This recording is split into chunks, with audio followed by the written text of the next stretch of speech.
Hi guys, kamusta? So yan, for today's video, mag-edit lang tayo ng very light.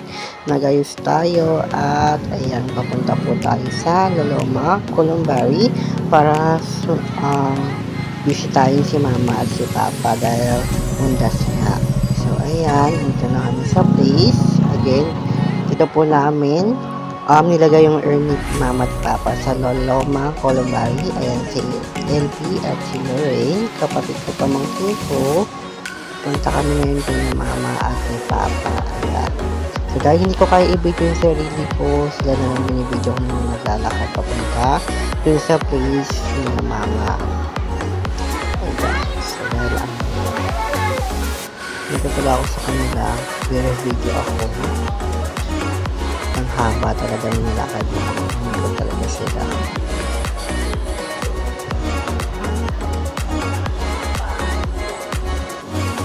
Pero malaki naman dito guys.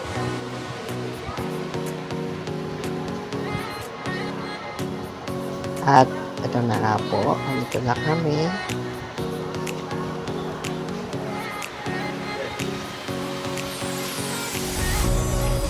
Okay. Hi ma. Hi pa. Ngayon lang kami dumalaw kasi akala namin konti na tao pero marami pa rin. Pero okay lang. Ayan, pwede hindi ng kandila para sa inyo. Buti na lang may dumating din na pare na best earn in place. May sindiod kami ng kandila dito sa sindihan ng kandila. Pahinga lang konti, picture. Ayan naman sila kuya, ang ibang bata, picture ulit. Tinawagan si ate at kumain. At